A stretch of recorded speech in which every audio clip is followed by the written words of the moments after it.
and welcome to this month's Membership Monday. I am thrilled to be able to introduce you to District Governor Tom Gump.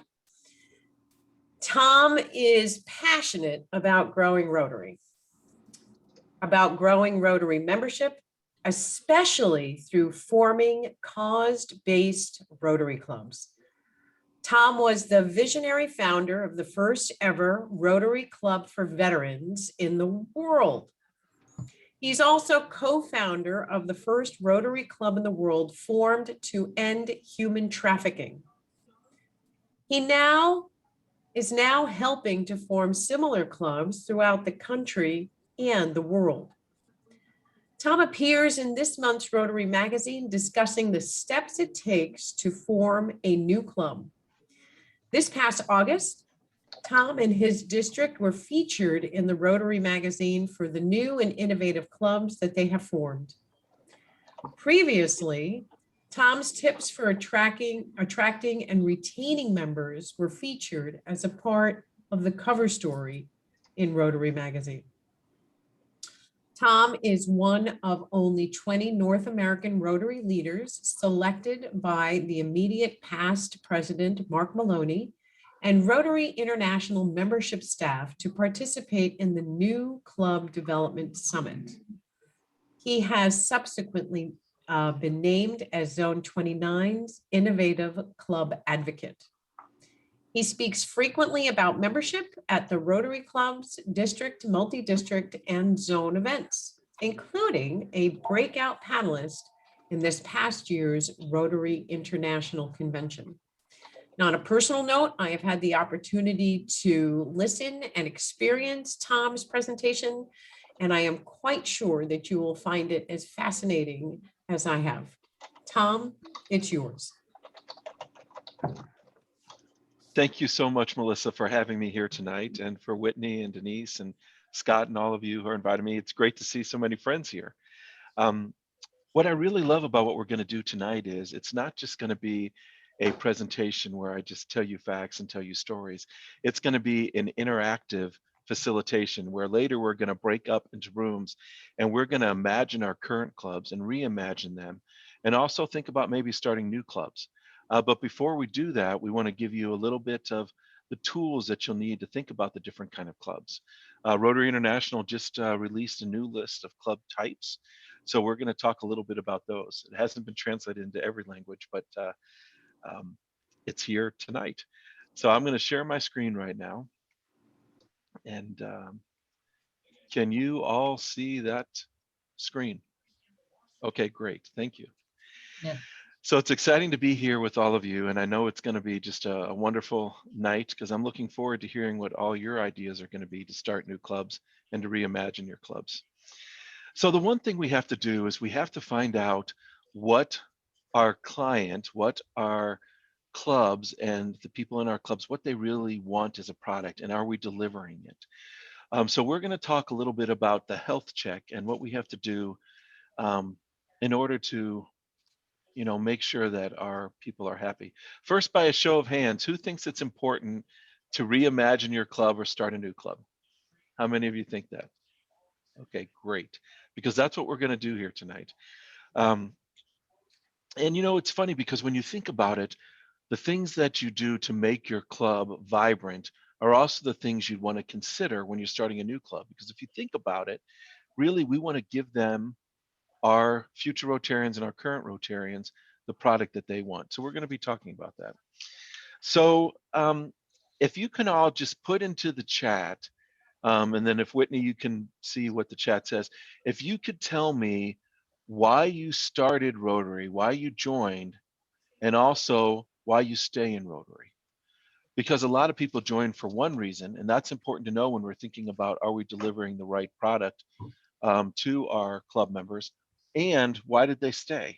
Somebody could have joined for, networking purposes because they want to rub shoulders with people of significance in their area. Maybe they're young to their profession or career. But people might stay for different reasons, such as the lifelong friendships we all know because you're here on Wednesday night, or Monday night, membership Mondays, Monday night. So, Whitney, what do we have for answers there? Someone would ask them, more particular, a wife made them, Hmm. service, community service, exchange student, seeing some more, wanted to help the community, business networking, stayed because of relationships and friendships, wanted to make a difference. Those are great. Um, I can say my wife didn't make me, but that is a reason I do a lot of things. Growing up with three older sisters, you know how it is. Um, so the important thing about doing a survey and doing this health check is you find out what your people really want. So we're going to do a quick poll here.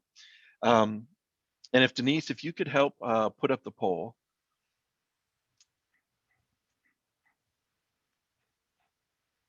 Sorry, it's not loading for whatever reason.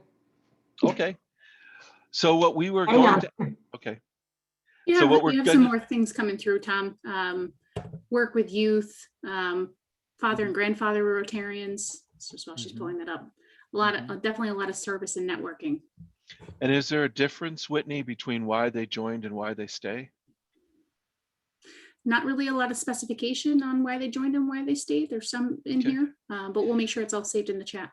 Okay, great. And Whitney brings up a good point. If you want to save your chat at the end of the night, and I think the host will be saving it also, you know, a lot of times if you're a district trainer, we used to put those sticky posters on the wall and we'd write them all down, and then somebody, usually me it used to be, would type up all those answers and organize them. But you're going to be able to take the chat with you, because the idea of tonight is to get all the knowledge out of the room so we can make our clubs more vibrant and start new clubs. So what we usually find out is people usually join for a number of reasons. And we've done surveys, both RI and in our district. And what we turn out is most people join because they want to network. That's the reason they join. But most people stay is because they want to have service. And most of our people in Rotary, when they leave between the second and third year, because after they get through that second year or third year, they have their friendships, and then they wouldn't want to leave. So when we usually do a survey in a group like this, what we ask people, are you satisfied with your club, somewhat satisfied, neither satisfied or dissatisfied, somewhat dissatisfied, or dissatisfied? And what we find out is about, and the most recent survey that Rotary International did, we found out about 90% of our folks that are in our clubs are satisfied. But there's always about 5% of those who are dissatisfied. And I always thank those individuals for coming, because we want to know why our people are dissatisfied. If we know why they're dissatisfied, and sometimes it's an easy fix, we can change sometimes, and then those dissatisfied people will stay. And also it's good to know what people want, because we're welcoming new people. And you know, a lot of times, especially when I talk to club presidents, if I say, hey, you should start a new club, they say, Tom, my job is the president. I want to grow my club, which is a great answer too. And what we can do is, if let's say you do a survey and 6 people or 8 people want to meet in the morning instead of in the afternoon, or vice versa, you can start a satellite club, which, you know, still counts towards your membership. But we're going to move on. We've talked enough about doing surveys. Now, during COVID-19, a lot of people have said, well, Tom, you know, COVID-19 has made our club stop growing. And I don't know if that's necessarily the exact case for all our clubs, because what we're finding out is that you can grow even during the pandemic. And we've had new clubs grow, and we've had new clubs start. But what we found out is there's certain things that people want their organizations to be. And this is from Bain and Company, global consulting firm. They said that people want organizations that lessen their anxiety, that provide meaningful service opportunities, connect with global and local communities, reliable, trusted information is provided. We have our mayor, who happens to be a member of our club, come and to give a COVID report. They want high quality speakers, which are a lot easier to get nowadays than they used to be. We had a joint club meeting my club did with another club, and we brought the voice of Siri, um, the woman who's the actress singer who is the voice of Siri. She came all the way in from Australia, and she entertained. She literally played the piano and sang, and then talked about what it was like to be the voice of Siri. And they still want goals. So we can't give up during this time. We still have to work on it. The good news is 80% of our members, as you see in the right-hand side of your screen, say they belong in their club, they like the sense of belonging, they feel like they belong, and 72% are optimistic. So we have a lot of raw material to work with. So what can we change? Well, there's a few things we can change. We can change a meeting format. You don't have to have 4 business meetings a month. Rotary only requires 2. You could replace those with other types of meetings like a social or a service project. You can relax attendance expectations. I know that's important for some clubs, but what we're finding out with people who are joining Rotary, that's not as important as it used to be. You can reduce the frequency of the meetings, and you can change the membership types. You could have family memberships, you could have associate memberships, you could have corporate memberships. And your meetings can be different. You can have 2 business meetings, and then the other one, you could have a Rotary in the workplace. What we do in our club is we go to someone's business, and we do that virtually now. Right before COVID, we went to one of our members. She owns an airport, and we took little plane trips up and around the city. I'm in Minneapolis, and people loved it. You can go to your local food bank who you give money to, and you can help stock shelves, or you can give online tours of businesses. Um, what we're finding out is most of our Rotary clubs, they meet Monday through Friday, and they usually meet in the morning or in the afternoon, breakfast or lunch. And most people who attend either live in the area or work in the area. But when they look at the most recent clubs that have formed over the last couple of years, we're finding that people meet, I don't know why, but the new clubs are meeting on Tuesday nights and they're meeting on Saturday mornings. There's a club in England, Maidenham Bridge, who meets the first and third Sunday of the month. They bring their partners and their kids, and the children play together, and the adults play bridge, and they have their Rotary meetings in a coffee shop. There's all kinds of things you could do.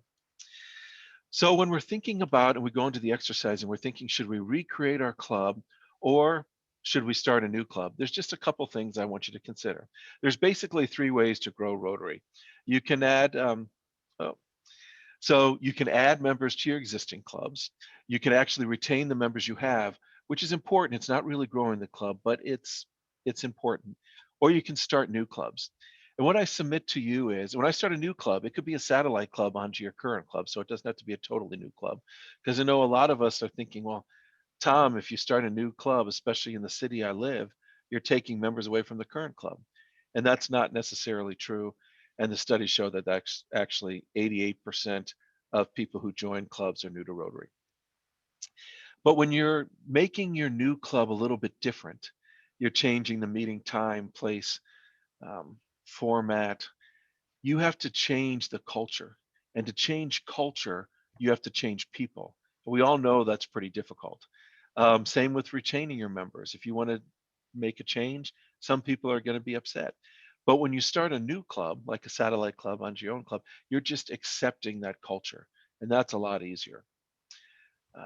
So the new models, we're going to talk about them. So we already talked about the 3 ways to grow Rotary. Now, the different club models. There's actually only 3 types of Rotary clubs. You have your Rotary Club, which is your standard club, takes 20 members to start one. A Rotaract Club, which doesn't have any minimum. They have a recommendation of 12, but you can start it with less than that. And a satellite club, which is basically your club is sponsoring another club, which has 8 members in it. So the models. You have the traditional club. That's the one I was talking about that meets Monday through Friday. Passport Club, and we're going to talk about all these. Corporate Club, cause-based club, which is really catching on. And what I understand from people in your 4 districts, that's what you're mostly interested. So we'll spend some time on that. Alumni-based club. This is new to the model, the interest-based and the international. That's the new models that just came out. Those are added. And we'll talk about all these. So Passport Club. Passport clubs are great because what we're finding out is that is the club that when districts haven't started clubs in a while, they choose a passport club. Why? Because you could actually go through your DACDB. You know, where I live, it's Club Runner, but where you guys live, it's DACDB. You could actually go through that database and you could mine the people who have left Rotary and you could call them and say, hey, or send them an email, whatever you want to do. I know North Carolina is actually, they're doing the last 5 years and they have like 10,000 people that left and they're having joint meetings with all of them saying, would you like to come back? Because some people leave because they get a new job or they just didn't want to meet during the workday. But a passport club, they usually meet in alternative times. So a passport club is when you are if you're a member of Passport Club, you go to other clubs and you go to their activities, you go to their meetings, and then you only have to do 2 of those a week, and then it counts for being a passport. So it's great for someone who's takes a job in another state, but they still like their friends. They still want to see Melissa or Donna or Kim, so they stay. It's also good for people who travel a lot. Now, corporate clubs are interesting. And I was on the phone last Thursday with Yardley Morrisville in Pennsylvania, and they were going to approach Toll Brothers, which is a national home builder, and they were going to start a corporate club. It's a great way for people in a company to whom they might not know someone in accounting or in marketing, but they want to know more people and they want to do things that are good in the world, but they want to do it with people who they work with. So the only thing to really take into consideration with these clubs is when you're naming them, you can't have the name in the club name. So it can't be the Target Rotary Club or the IBM Rotary Club.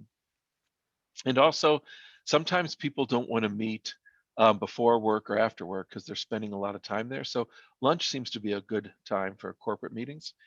And if it's a bank or something like that, sometimes they don't want you meeting at their offices when they're not open. So just a few things to consider.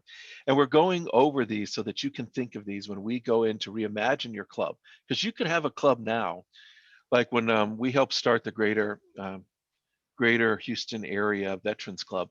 They were a Toastmasters club and they were about to turn in the charter. And they were saying, what can we do? I said, well, you could go with a different direction. You can choose a cause.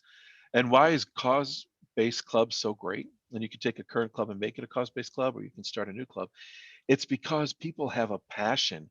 And that passion, we said that most Rotarians leave after the second and third year because they don't have those lifelong friendships that we all have. But if you give them a cause, that usually keeps them in there for a couple of years because you have people who want to work together in a certain cause. Now, when I grew up, I was told to go ahead and go serve our community, which I do in my traditional Rotary Club. We pick up trash along the highway, we make sandwiches for the hungry, we rake people's leaves. But some people, especially millennials, they want to focus their energies on one area, whether it be homelessness or serving veterans if you're a veteran, or um, ending human trafficking.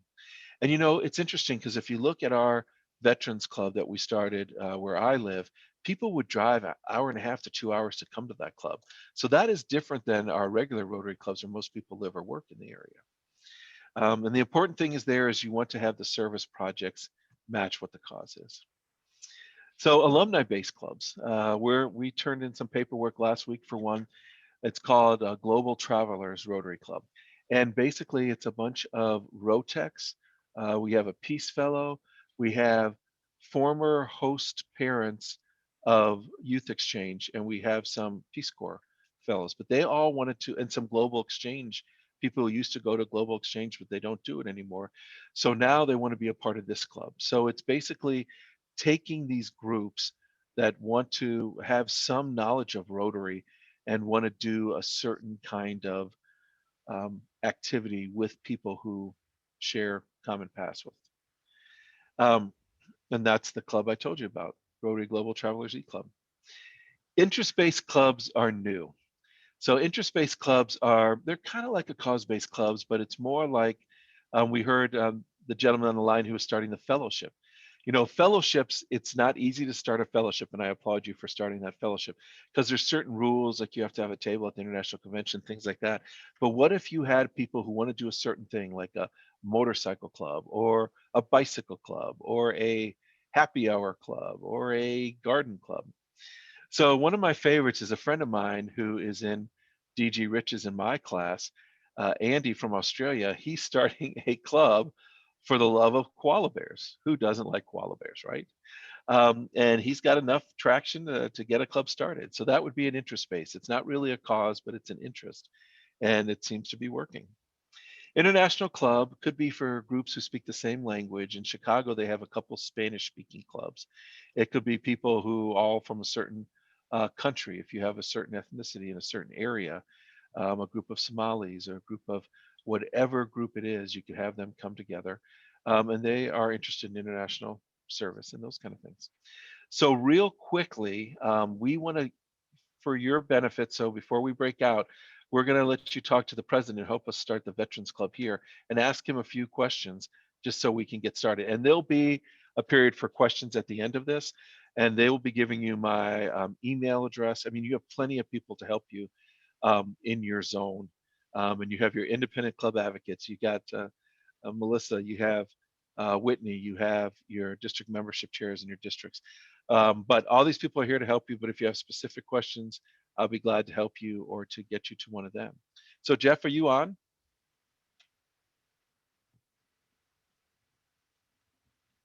And if Jeff isn't on, we are going to go. I am on. I'm listed as Tom Gump, unfortunately. Well, sorry, I'm sure that was my fault for not getting you the right sign in, but thank you for signing in. I noticed that Lloyd was on, and he's Tom Gump as well. Mhm. It So takes a village. It's been the real Tom Gump speaking. Do you want me to speak now? Yes, I'd love for you to tell us about yourself so that we kind of understand where you're coming from. Okay, so I apologize. They only gave me 11 minutes, and one of those is for the bio. Anyway, I'm Jeff Stodds. I'm now president of the Rotary Club of Minnesota Veterans. I'm a Vietnam era veteran, served during Vietnam, did not go over. Nixon was president. Carter was the last one I served under. I've been a professional speaker for the last 30 plus years, even though last year really sucked.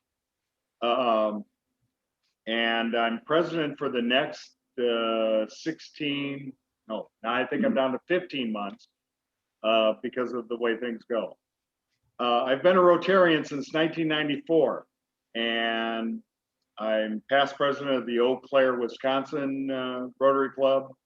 I was a member out in Montana on the board of directors, and I moved to Minnesota 3.5 years ago. And when I moved here, I started looking at Rotary clubs in my area, and a lot of the Rotary clubs near me were meeting at 7 a.m. in the morning, and there's a bunch of old guys drooling in their scrambled eggs. And I thought, well, maybe I'm done with Rotary. And I happened to go to a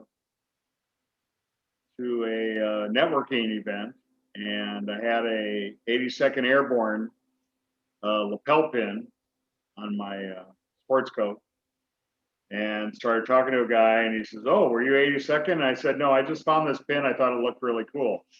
Anyway, he happened to also had been in the 82nd Airborne, and said, "Have you ever heard of Rotary?" I said, "Yeah, I'm familiar with Rotary." And he says, "We're starting a new club." I said, "I'm in." And he was actually the president-elect to follow our past president, Gary, who's in the middle of that picture that you see. I happen to be on his, how would you look at this? He's on the left, if you're looking at the picture I am, or I'm sorry, he's in the middle, I'm on the left.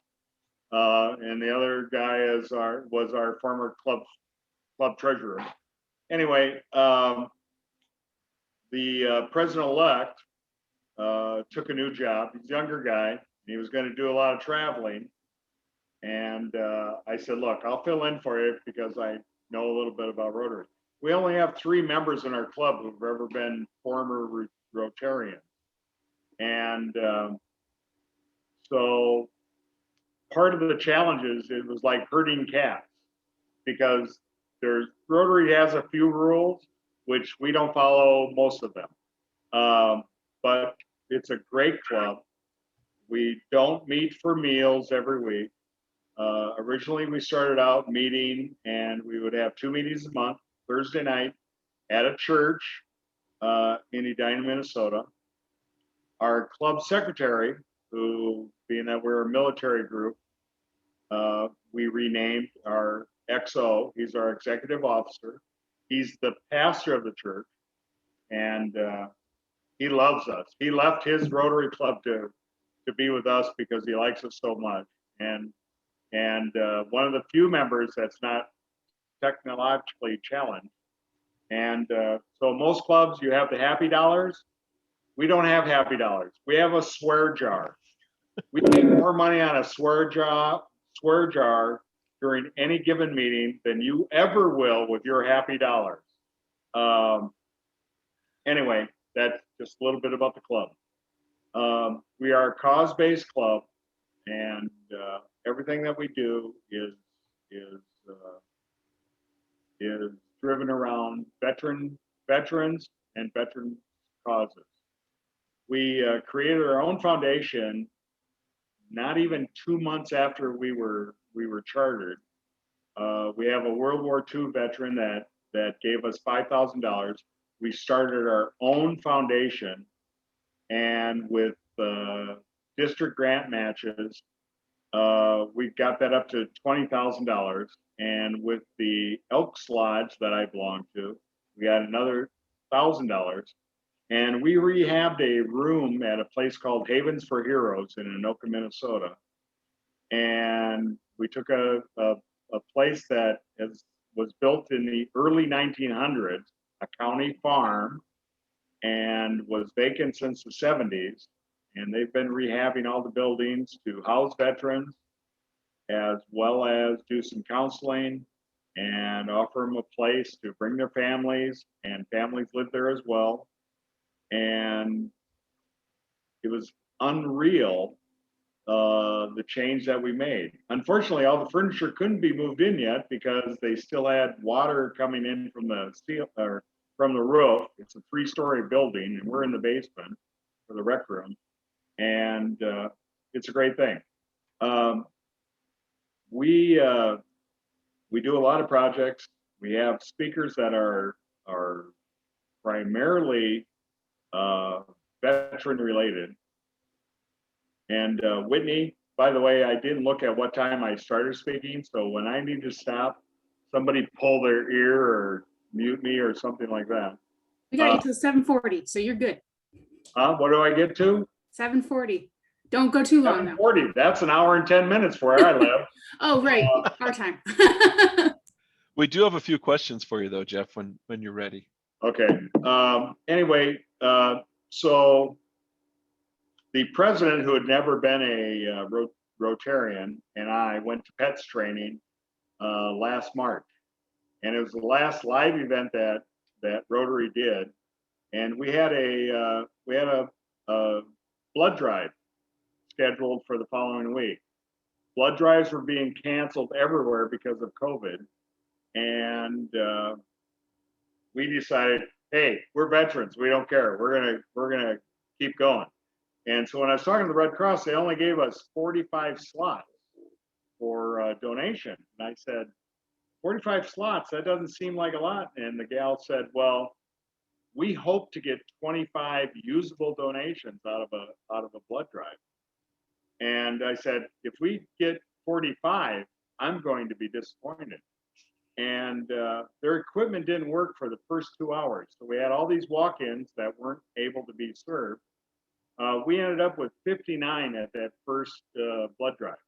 We've been doing it every quarter since then, and we beat the number every time. The last blood drive we did was in January, and we had 69 usable donations.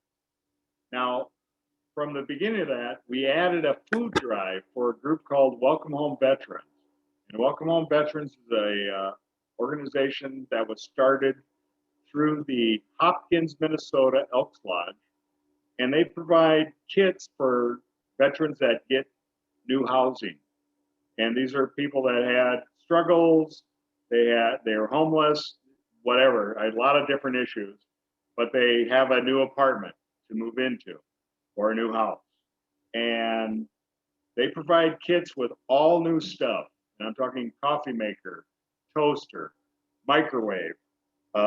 It was an air mattress. We've been delivering real beds, comforters, sheets, towels, all the cleaning supplies you would need, coat hangers, shower curtains, towels, 3 bags of groceries, everything you can think of. Anyway, so we've been doing a food drive for that group with our blood drive, and the numbers keep increasing, not only on the pounds of groceries that we get, but also the cash donations we get. And now this we have a blood drive coming up on April 22nd, and now we're adding a clothing drive for a group called Every Third Saturday, which collects clothing for veterans and their families. So it's male, female, good used clothing and shoes for veterans and their families and or caregivers.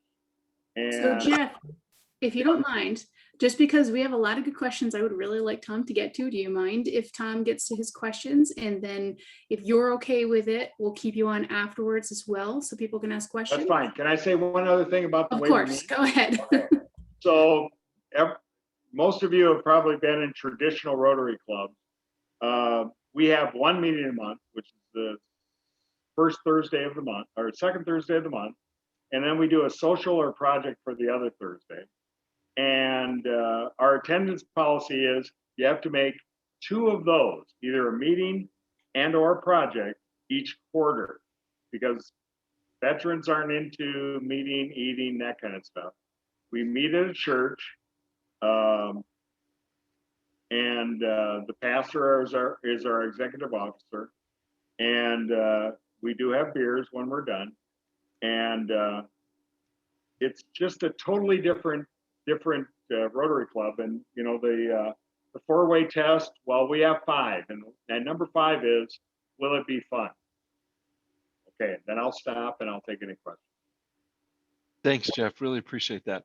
So we're about to break up after we talk with you to decide if we should reimagine our club or if we should go to a new club. So we're going to ask you a few questions, and these are the questions that we're usually asked by people when they're going through this process. So what would you say the major obstacle is that you had when forming the club? The biggest obstacle we had forming the club wasn't too tough, because we had I think we chartered with 50 some members, and the problem was getting everybody engaged. And we were having, our meetings were going great, and then COVID hit, and I'm sure everybody experienced the same thing. When you stop meeting live, the attendance really dropped off. And we're going to start. We had our first social together, at least of the entire club, a couple of weeks ago here at my shop. And by the way, this isn't a fake background. This is my my shop, my garage, my man cave, and those are real motorcycles behind me. And people really enjoyed it.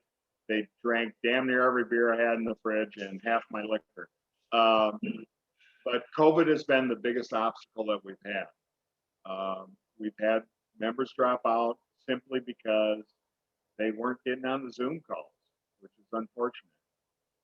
But we would have some people that would show up for projects that weren't attending the meetings. So I think the projects was the real key to get past that. We're going to start meeting live again in June. Great. And what did you do to promote your club when you were getting it started? Well, we always had veteran causes for our speakers. And normally if we had a cause that a speaker that talked about their thing, whatever it was, like Silent Warrior that helps suicide prevention amongst veterans, as well as helping veterans with PTSD. We normally will do a project around it. So we're going to be working on a whole bunch of golf outings this summer, which is great, you know, with volunteers. But we promoted it from vets talking to vets. And it's the same thing as Rotarians talking to other people. The last member that we signed up was a retired first sergeant with the National Guard. Gave a great talk about moving on past COVID.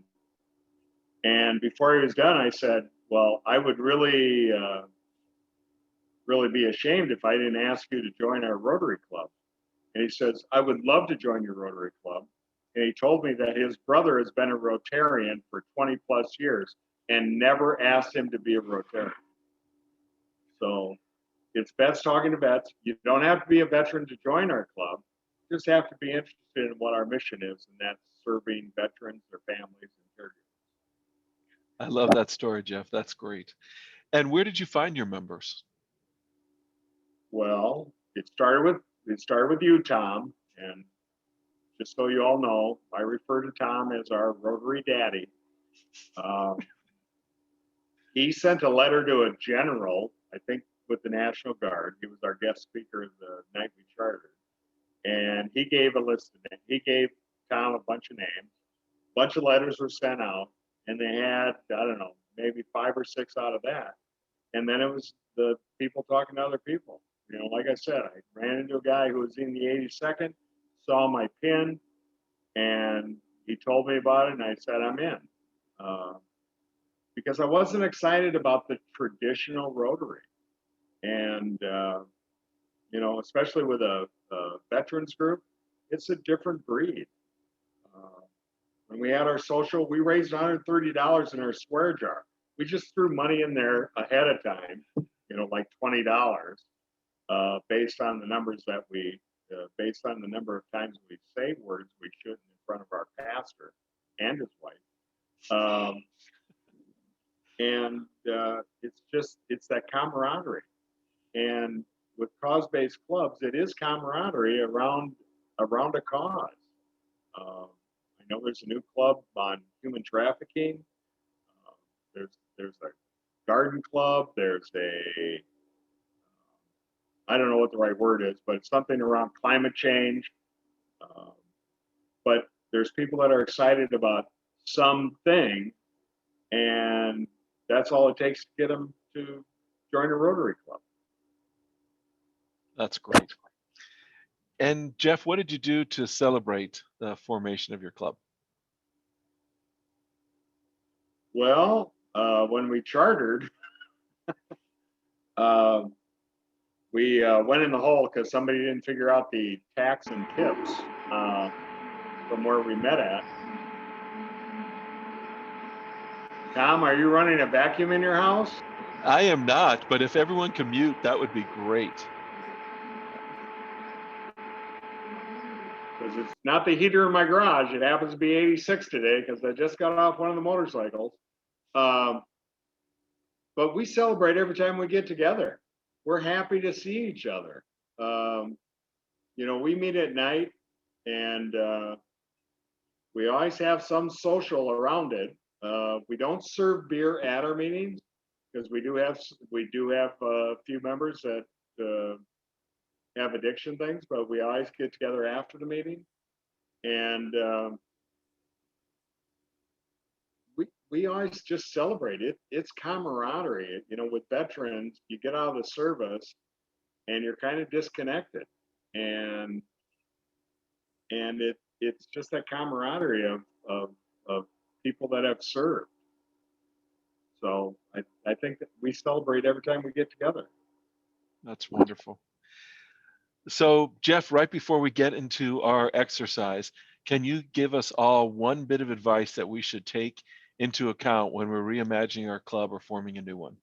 You're reimagining your club. If you're a traditional club, now my club in Eau Claire that I'm a past president of, a 2-time Paul Harris fellow,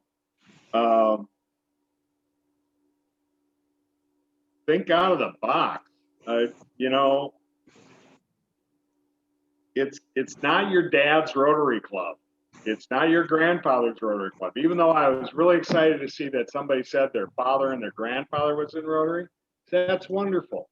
But that model doesn't work anymore. You have people that have young families. You have people that are in a different space in their careers, especially now, and make it fun, make it exciting, make it have some purpose, because it's just kind of the same old, same old. We bring in a nonprofit, they want a check, and if we like them, we'll give them a check. When I was in JC's, before I aged out of JC's, you know, we referred to the Rotary Club as a knife and fork club. All they did was write checks. They didn't do any projects. They would write checks. So if that resembles your club, start rethinking it. Otherwise, you'll never get anybody under the age of 40 in there. Thank you, Jeff. That is invaluable information, and really appreciate it. And thank you for hanging around, and thank you for agreeing to be assigned to a room too. So what we're going to do now is, this is the what we've been waiting for. It's to break up into these rooms, because the knowledge is out in that web right now. With all you 154 people, we're going to break into 18 different rooms, and you'll have a facilitator, and they've been given a sheet at how to facilitate. And we'll want you to have some person come back and be ready to report if they want to. So we're just going to take our current club and either decide, first of all, are you going to reimagine your current club? Or second of all, are you going to form a new club, either a satellite club or one of the club models we talked about? And you're going to decide, what does a meeting look like? What time do we meet? What place do we meet? How many business meetings do we have? How many socials do we have? And then we want you to briefly, because you only have 15 minutes here, decide how you're going to promote that club. Then we're going to come back, we're going to share all those ideas, and then we'll go back to our districts and we'll start new clubs. So Whitney and Denise, if you could break us out to our breakout rooms, that would be great. Sure thing. I will be happy to do that. Just wanted to let everybody know that we have randomly assigned you to a breakout room. So when we open the breakout rooms, you should just go there. However, sometimes people who are using some devices have difficulty going to a breakout room. If you have difficulty going to a breakout room, don't panic. We will help you get there.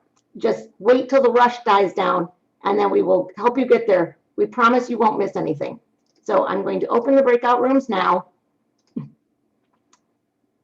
And you can choose, you'll automatically go. All right, so I am assigning the moderators first, because I know they need to get where they need to go.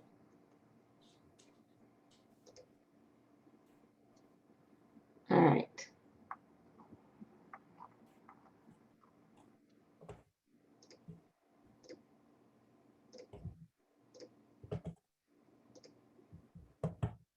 Is anyone still left that has not received a pop-up to join a room?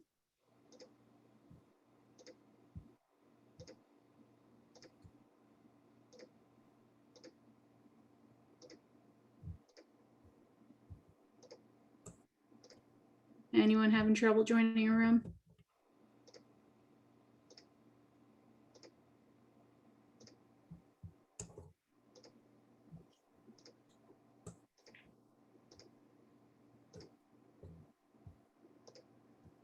All right. It may just be you and I. All right. And it's nice to know that everyone's pretty excited about reimagining their clubs. Even one of our breakout participants, actually his club's been around for 100 years and he thinks it's time for a reimagining. And there were others who wanted to form a new club. So this is going to be the fun part. What we're going to do is we're going to hear what everyone else had to say and kind of learn from each other about what kind of clubs they came up with. And feel free to steal these ideas and implement them in your district. So Scott, who do we have as volunteers? Well, I think I'm about to volunteer some people that from some of the rooms that I quickly visited here. I'd like to go first of all to room 15, Ken's room. And they were sharing, when I was there, some ideas on how to promote the Rotary Club. And Ken, I'm just wondering if you could share some of the ideas that came up. I heard some great ideas about community partnerships from Patricia, the use of social media from Jim, some ideas for projects from Stephen for the brief time I was there. If you guys could all contribute, that would be great. Okay. Hey, Patricia, you want to give them a quick hit? Yeah, I'm calling you out, folks. I'm not afraid. I'm sorry. What did you want me to talk about, Ken? Just about about your social media concept of how you wanted to promote your club. Oh, yeah. We encourage our clubs and my club and several other do it. And that is once a week or once a month, we feature one of the members and they tell their Rotary story, why they joined Rotary and the difference between you know, I became a club member, and what was the event that caused you really to become a Rotarian? And one other thing, we also, for service projects, we live stream. So we do a pre, a live stream, and then a post. All right, Jim, you're up. Hit it. Okay, we did talk about social media, and I reminded people that Facebook isn't the only thing. There's Instagram, there's Twitter, there's all sorts of different places. And the more places you go, the more the word gets out. And the more the word gets out, the more people that may possibly get excited about either joining your club, or if you have started a cause-based club or are thinking about it, they'll find out about them. And probably the best way to get people involved in Rotary is to invite them to a service project that your club is doing. Thanks, Jim. Hey, and I had one, Scott, that we didn't get to, but I just want to let everybody kind of know this. I'm big in the district on youth programs, because I'm the RILA director out here. I'm going to tell you, if you want younger people, you need to go to the elementary schools, and you need to go to the middle schools, and you need to start getting involved with those youth and get them, start with Interact, get them logged into that way, because you know what? Their parents are, what age are you looking for? So do projects around your schools. It's going to automatically advertise, whether it's PTO, whether it's a community, or however, the teachers, they're all going to then just rally around. And then now you have a different group of people and a younger category of people to go ahead and start looking at you as new members. So 15's out. We're good. Okay, Don't thanks. call on us again. Thanks, Ken. So just as a reminder to everyone, I think every group had a scribe. If everyone could just write down a couple of notes with what their concepts were and put it in the chat. The idea is we are going to save the chat at the end of the night. So either you can save it, we will also save it. So that way everyone has these ideas that these groups came up with. And Scott, maybe we could hit one more. Can I, Go ahead, Matt. I'd like to introduce, we're group 9, and I'd like to introduce a gentleman who's not from our 4 districts, Neil Steiger. He's from Florida, and Neil has a really fresh idea that's working very well. Neil, are you there? Yeah, it's hard to take credit for the freshness of idea. It just seems to be coming to us from everywhere, including this month's Rotarian magazine. But just a couple of months ago, we started talking, and 3 of our club members joined SRAG, which is the Environmental Action Group for Rotary. And we began to realize, and it's been repeated over and over again by Holger Knack and other people, that, you know, this is an issue that young people are very concerned about, because they're going to be around 30, 40, 50 years from now when many of us will not.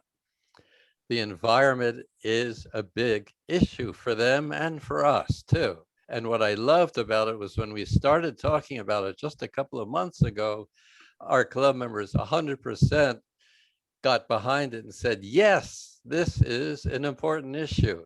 And yes, this is something that will make a difference. Now, we're in the beginning stages, so I can't give any claim to success. That we're just starting out on this.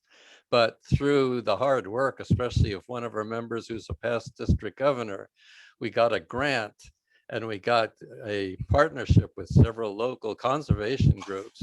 And in June, we are going to have probably the biggest tree planting ever, at least in the United States, 20,000 trees that we're planting in Plant City, Florida.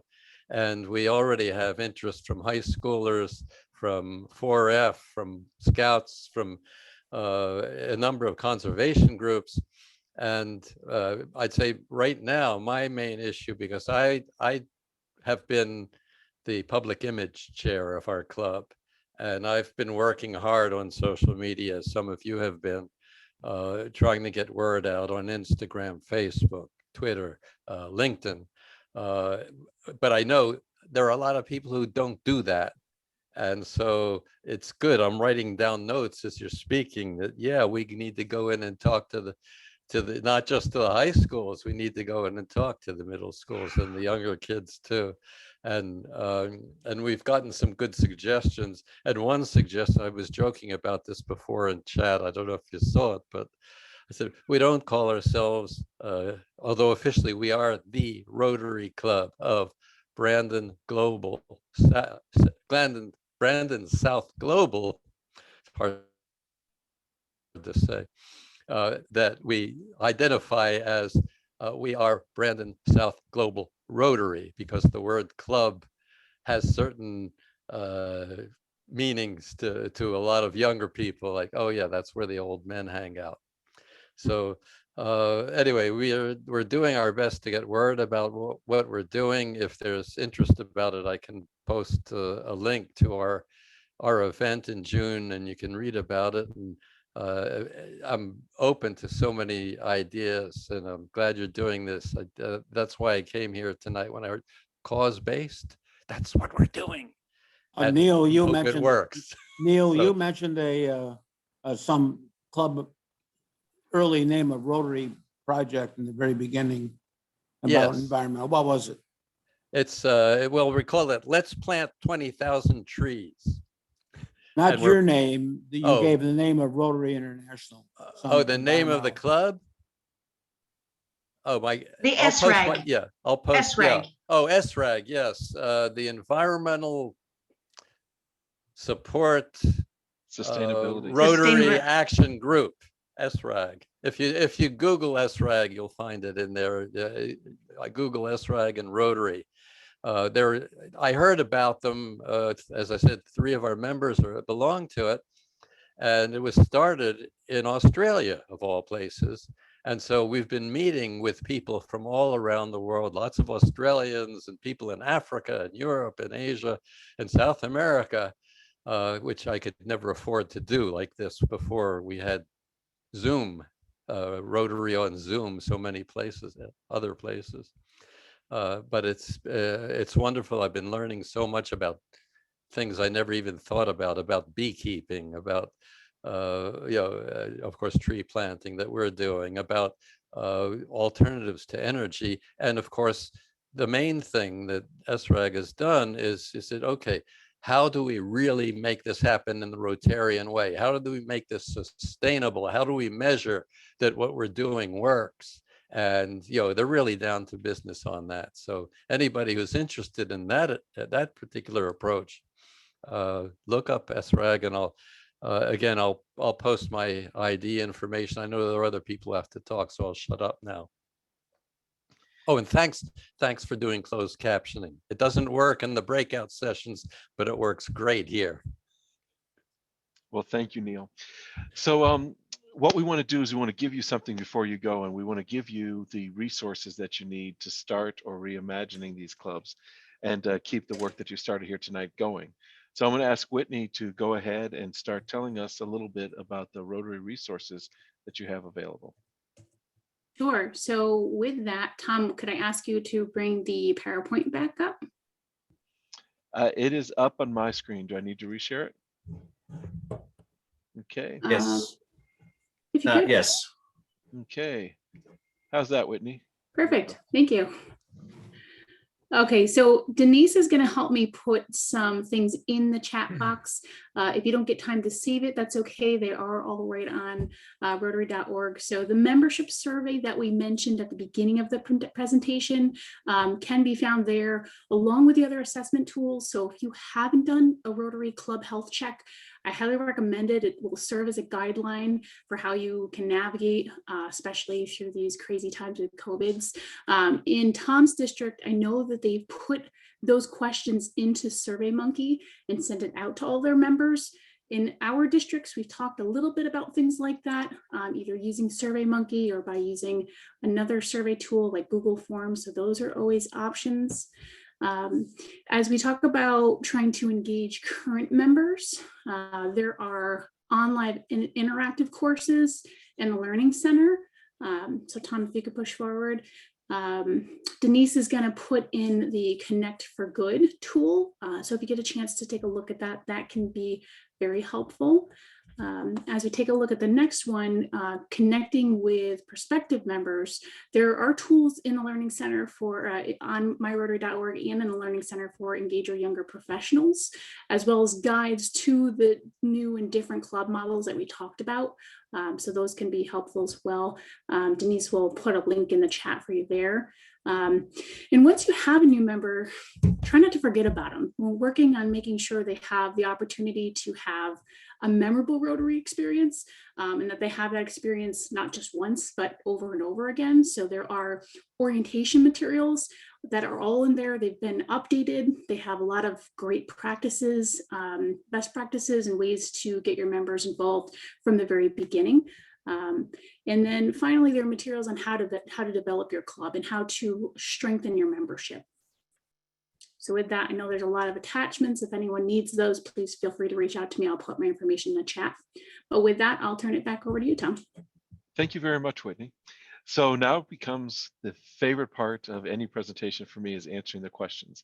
So whatever questions you have, let me know. I'll stop sharing so I can see all your faces, and I am here to answer whatever questions you have.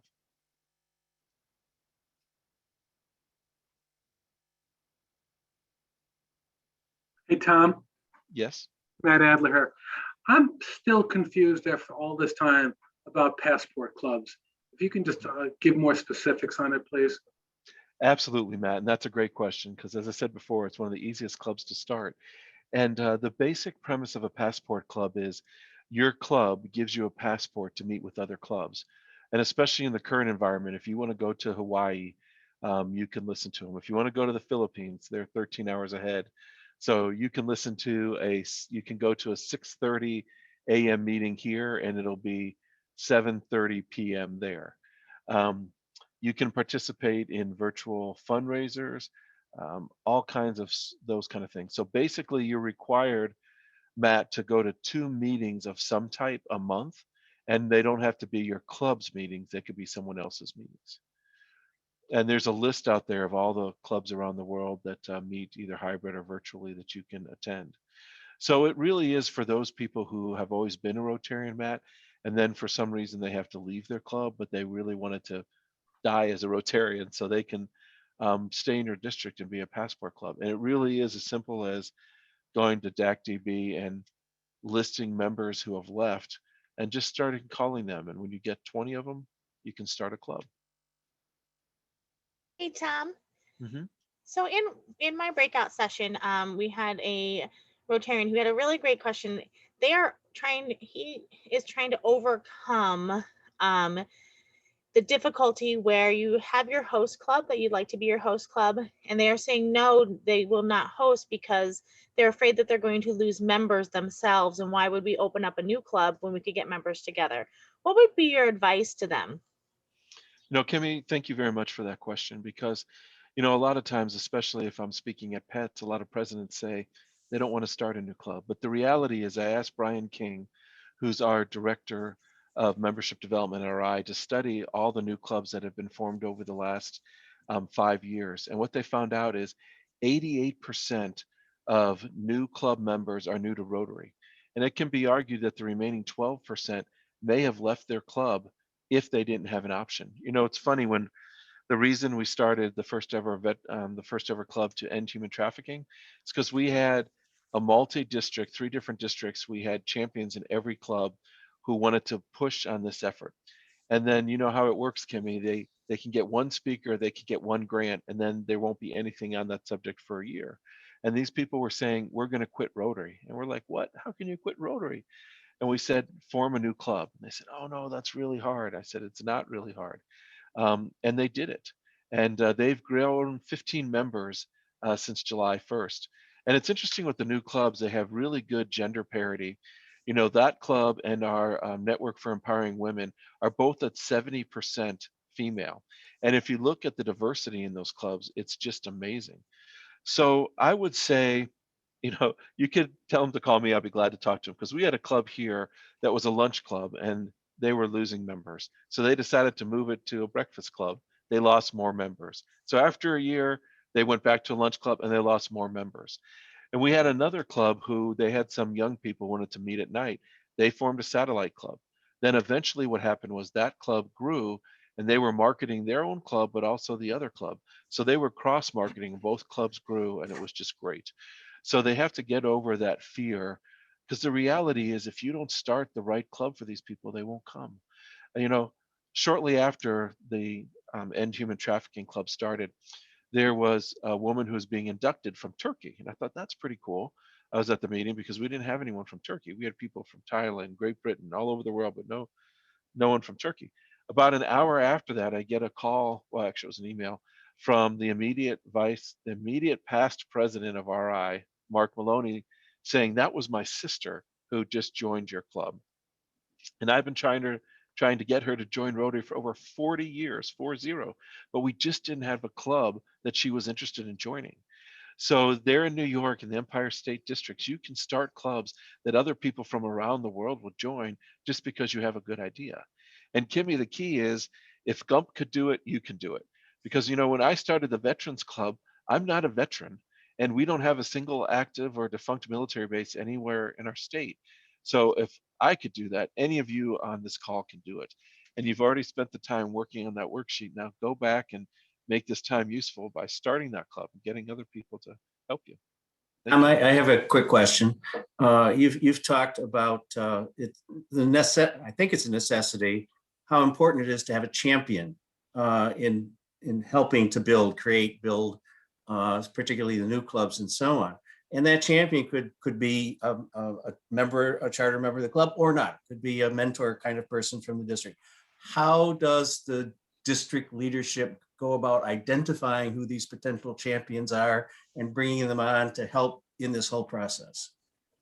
Well, Scott, thank you for that question, because it's such a good question. And it's interesting. We all have seen leaders in our clubs, and the good leaders, you know, everything goes well. You get more members, you do more projects, you raise more money. And what a good leader does is a good leader listens. And if you listen to what your community wants, you know, it happens. So a lot of times I say, well, Tom, how do you pick your clubs that you're starting?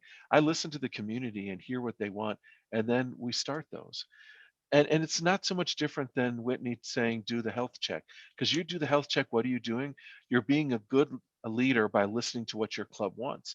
Because it may be that 5 or 6 people just don't want to wake up early and they want to meet in the afternoon. It's okay to have them as a separate satellite club, because they'll still come back to do your fundraisers. They'll still count towards your membership. But I would listen. I think being a good leader is listening. And the champion will rise because she or he will say, I want to do this. I know Kimmy and Whitney have been working on a club for family members. Lloyd, on this call, we just filed paperwork today for a club that serves people with autism, both the people who have autism and their family members. There's so many different things. And I wish we would have asked all of you, whatever your ideas to start a new club, because we've only been able to hear, because of time limitations, just a couple. But I'm looking at the screen and I know you all have great ideas. And if you want to, go ahead and throw them in the chat so that other districts can join. I was just reviewing the chat. There are a lot of good ideas there that people did put quite a few things in the chat. So if you haven't looked at it, I would suggest you take a look, folks. Hey, Scott, what's the top 5 clubs that people want to start? Oh, golly. Well, I can tell you what I'm seeing while you look environmental seems to be popular. Absolutely. There's 13 right now around the world, but they're starting all kinds of places. And we do have a club that has been, we have 20 people that are SRAG members that are under 30 that are starting a Rotaract club just of SRAG members. And they're from all over the world. And you don't need recommended 12 to start a Rotaract club, but they have 20 and 10 different countries are represented. So you can find different groups out there to help you start your clubs. I saw teachers, firefighters, all these ideas. The key to remember is it's not so much about being a veteran, like Jeff said, it's about serving veterans. So that club, he mentioned the pastor's not a veteran, but the pastor has a son-in-law that's active duty. The sheriff in Minneapolis, he's not a veteran, but he's got family members. So if you want to, it's about the service. So we're very inclusive when it comes to joining Rotary. We're just exclusive when it comes to the type of service projects. Oh, Emmett, I've seen your hand up. Go ahead. In chat, I'm sorry. in chat, it says, has all these Doc 9 starting, Doc 10, Doc 6. What are they? I don't understand them. Those are the documents I was speaking about with the resources.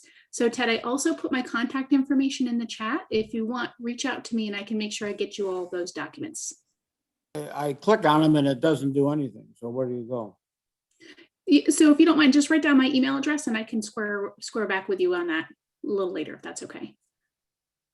Tom, as a DGE, I get this question a lot and I don't know how to answer it. And I'm not sure there is a real answer. And it's more of a logistics and how do you run things question. With various options of different clubs, and this applies to snowbirds or somebody that might be more interested in SRAG, we're going to have Rotarians that want to be engaged with multiple clubs. And at some point, we have to understand better who's the home club? Where do you pay your district dues? Where do you pay your RI dues? Where do you put in your information, your contact, your email, your address? That kind of logistics with this mix of different types of clubs, I haven't seen clearly addressed any place. Well, Evan, I'm really glad you asked that question because it really is a good question. We have a lot of people who say, hey, I love my own club, but I want to join the End Human Trafficking Club, or I want to join the Veterans Club, or I want to join the Eco Club. So the RI's got policies, and there's a policy that says you can only belong to one club at a time. Of course, you could be an honorary member. But what we're seeing is the new club for Global Horizons that I talked about, they're starting with 23 members, but they also have 25 friends of the club. So those people come to the meeting, they pay a friendship due, which is a lot less than regular dues. And I know the End Human Trafficking Club has the same thing, and the Rotary Club of Network for Empowering Women has the same thing. I talked to membership at RI about, can I introduce something on the council legislation for the next one going around, because we had to have that in by December 31st to be included in the next round. And they said it would cause major problems because there seems to be a competitiveness around districts and clubs wanting to keep their donors. And if you're a major donor, who gets that? I'm sorry, that's the answer that it comes back to me all the time. Or if your district says you have certain positions where you have to be a small club to run for your district board, or medium size or a large club. So all those things get complicated. So we can introduce legislation like that, but it wouldn't be supported by RI staff. And RI staff, they're great people. They're always helping us, but there's just some logistics that haven't been worked out. But thank you very much, Evan, for asking that question. What we see a lot of is spouses of Rotarians who aren't in Rotary end up joining the other meetings, and they both go to both club meetings. That happens a lot. So reach out to spouses, reach out to former members, reach out to your friends, your colleagues, people at the gym, people at your place of worship, and just ask them, what kind of causes do they want and where should we start? So Tom, just one last quick question before Melissa wraps up. There was a question in the chat about how many members are needed to start a passport club. A passport requires 20 members, but the 20 members aren't hard to get because, like I said, you can go back through DACDB and say former members, print that out and just start calling them. And a lot of those people left not because they didn't like Rotary. I heard a statistic this morning. I was on the Zone 33-34 meeting, and it was 8% of Rotarians leave annually because they have other obligations that just take them away from their meeting times. So you can call those people and it's not hard. So 20 members. But I did introduce legislation for the next council legislation that takes that down to 15, but I have no idea if that'll pass or not. So. Thank you, Tom. Thank you. Turn it over to Melissa. Well, actually, Jeff has Jeff, did you want to say something or are you just waving goodbye? You're on mute. You're still on mute. Okay, there we go. The thing is, one of the things that Rotary clubs have to look at, I was willing to give up Rotary when I moved to Minnesota after visiting clubs, looking at old guys drooling in their scrambled eggs at 7 a.m. in the morning. I was willing to give it up after being a member since 1994. Fortunately, I ran into this guy that saw my 82nd Airborne pin and said, we're starting a Rotary Club. And I said, I'm in. That's all the information I needed to rejoin. But I was willing to give up Rotary because I was tired, really tired of the traditional Rotary Club. Think about that with your club. You wanted to keep growing, then you got to do something different to get the other people involved, and or start a new club to get more people interested in Rotary and what it stands for. Thanks, Jeff. So everybody, I think that we've been given a lot of food for thought. Tom and Jeff have shared a ton of information. I know that Tom is always available for you to reach out. He will be your greatest cheerleader and your mentor should you decide to take on the task of creating a new club in your district or several new clubs in your district. And that's about it. So I thank you all for your time tonight, and I appreciate each and every one of you having the desire to grow Rotary. Have an excellent night, everybody. So Tom and Jeff will be hanging around for a little bit just in case any